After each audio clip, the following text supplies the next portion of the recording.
ಮಾಜಿ ಸಚಿವರಾದ ಎ.ಬಿ. ಪಾಟೀಲರ ಪ್ರಯತ್ನದಿಂದಾಗಿ ಮರಾಠ ಸಮಾಜಕ್ಕೆ ಮಹತ್ವದ ಸ್ಥಾನಮಾನ ಸಿಕ್ಕಿದೆ. ಹುಕ್ಕೇರಿ ಗ್ರಾಮೀಣ ವಿದ್ಯುತ್ ಸಹಕಾರಿ ಸಂಘದಲ್ಲಿ ಸರ್ಕಾರ ನೇಮಕ ಮಾಡಿದ ನಿರ್ದೇಶಕರಾಗಿ ಸುಭಾಷ್ ಕಾಸರ್ಕರ್ ಅವರನ್ನು ಆಯ್ಕೆ ಮಾಡಲಾಗಿದೆ.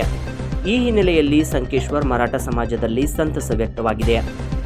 ಈ ಬಗ್ಗೆ ಮಾತನಾಡಿದ ಮರಾಠ ಸಮಾಜದ ಅಪ್ಪಾಮೋರೆ ಇವರು ಎ.ಬಿ. ಪಾಟೀಲ್ ಅವರು ಸಮಾಜಕ್ಕೆ ಯೋಗ್ಯ प्रतिनिधित्व ನೀಡುವ ಕೆಲಸವನ್ನ ಮಾಡಿದ್ದಾರೆ ಎಂದು ಹೇಳಿದರು.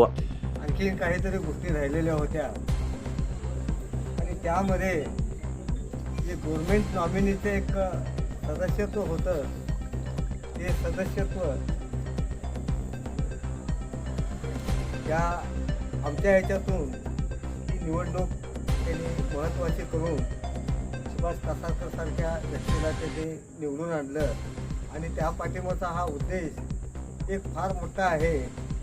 कारण सुभाष कासारकर सारखा एक व्यक्ती या शाळेचंही भवितव्य पाहतोय आणि इतर सामाजिक कार्यामध्येही या पद्धतीने त्यांची निवड झाली की आम्हाला ती योग्य आणि चांगली वाटते.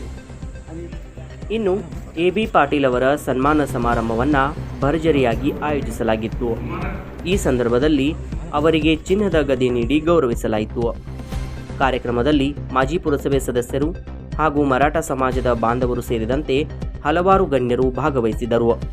ಮರಾಠ ಸಮಾಜದ ವ್ಯಕ್ತಿಯನ್ನ ಗುರುತಿಸಿ ಪ್ರತಿನಿಧಿತ್ವ ನೀಡಿದ ಹಿನ್ನೆಲೆಯಲ್ಲಿ ಎ.ಬಿ. ಪಾಟೀಲ್ ಅವರ ಕಾರ್ಯವನ್ನು ಸಮಾಜದವರು ಪ್ರಶಂಸಿಸಿದ್ದಾರೆ.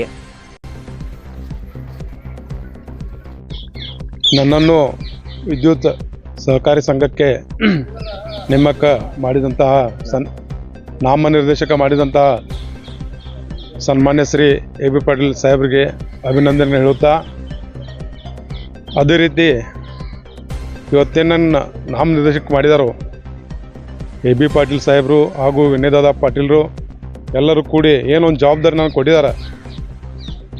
ಕೆ.ಬಿ.ದ ಎಲ್ಲ ಸಾರ್ವಜನಿಕ ಅನುಕೂಲ ಆಗುವಂತಹ ಕೆಲಸಗಳು ಅವ್ರ ನೇತೃತ್ವದಾಗ ಮಾಡ್ಕೊತ ಹೋಗ್ತೇವೆ. ಮತ್ತು ಒಂದು ನಮ್ಮ ಮರಾಠ ಸಮಾಜನ ಗುರುತ ಹಿಡಿದಾರೆ. ಸಮಾಜದಾಗ ನನ್ನನ್ನು ಒಳ್ಳೆಯ ಸ್ಥಾನಮಾನ ನಮ್ಗೆ ಕೊಟ್ಟಿದಾರಲ್ಲ, ನಮ್ಮ ಕಾರ್ಯ ನೋಡಿ ಮರಾಠ ಸಮಾಜದ ನನ್ನನ್ನು ಗುರುತಿಸಿಕೊಂಡ ಒಳ್ಳೆಯ ವ್ಯಕ್ತಿ ಅಂತ ಒಂದೇನಿದು ಪೋಸ್ಟ್ ಕೊಟ್ಟಿದಾರಲ್ಲ, ಇದೆಲ್ಲ ಸಾರ್ವಜನಿಕರಿಗೆ ಉಪಯೋಗ ಆದಂತ ನಾವೆಲ್ಲ ಕೆಲಸ ಮಾಡ್ತೀವಿ ಅಂತ ನಿಮ್ಮ ಮುಖಾಂತರ ಹೇಳ್ತೀನಿ.